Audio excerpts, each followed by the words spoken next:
हिंदी व्याकरण में हमने बताया संज्ञा के बारे में, उपसर्ग के बारे में और प्रत्यय के बारे में, समास के बारे में और कारक के बारे में।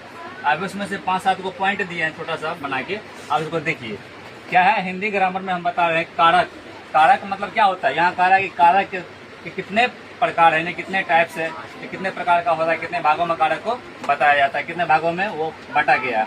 कह रहा है कि कारक के कितने भाग होते हैं, यानी कारक कितने प्रकार के होते हैं, कितने प्रकार के होते हैं, यानी कि कारक को कितने भागों में बांटा गया, 8 भागों में। कारक के 8 भेद होते हैं। प्रकार बोलो, भेद बोलो, खंड बोलो, बात बराबर है। यानी कहने का मतलब कारक के 8 भेद होते हैं। उसके बाद अगला क्वेश्चन दिया है संज्ञा कितने प्रकार के होते हैं, यानी कि हो गया है क्या, व्यक्तिवाचक संज्ञा, जातिवाचक संज्ञा, भाववाचक संज्ञा, समूहवाचक संज्ञा और द्रव्यवाचक संज्ञा।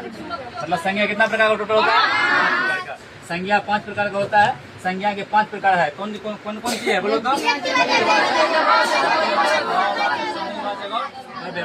उसके बाद बोल रहा है कर्ता कारक, यानी कि अब यहाँ पे कारक है। कर्ता कारक का चिन्ह क्या होता है, तो होता है ने और शून्य।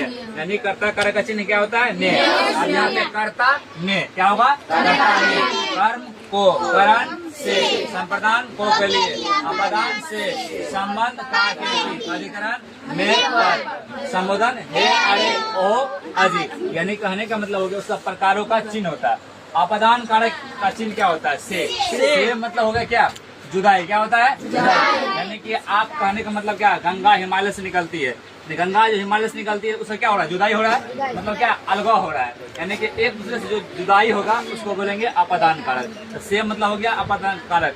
अब यहाँ पे स्वर वर्ण, स्वर्ण वर्ण से कितना होता है, 11। यानी ये हो गया स्वर्ण वर्ण, हो गया व्यंजन वर्ण। यहाँ पे खाली दिया हुआ है स्वर्ण वर्ण कितना है, 11। अब उपसर्ग की संख्या कितना टोटल, 22। यानी कि 22 मेनली रूप से 21 से 22 कहा जा सकता है, मगर कभी 22 रहता है, कभी 21। यानी कि अगर 2 मात्रा उसका है उसमें 21 22 बात बराबर है। यानी 21 भी हो सकता है और 22 भी हो सकता है। कहीं रहता है 21 रहता है तो कहीं रहता है 22।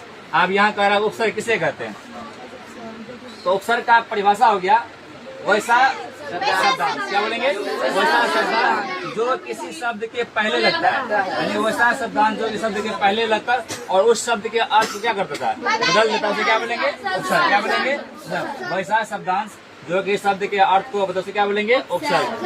अब यहाँ कह रहा है घी। घी हो गया लिक्विड पदार्थ, क्या हो गया, द्रव। क्या हो गया, यानी बोल रहा है कि घी किसे कहते हैं। अब घी क्या है, अब घी जो हो गया लिक्विड पदार्थ हो गया, यह जो है द्रव्यवाचक संज्ञा। पहले हम बता चुके हैं संज्ञा कितना प्रकार का होता है, जिसे नापा और तोला जा सके, जिसे नापा और तोला जा सके तो क्या बोलेंगे, द्रव्यवाचक संज्ञा। तो घी को भी हम क्या करते हैं, नाप सकते हैं।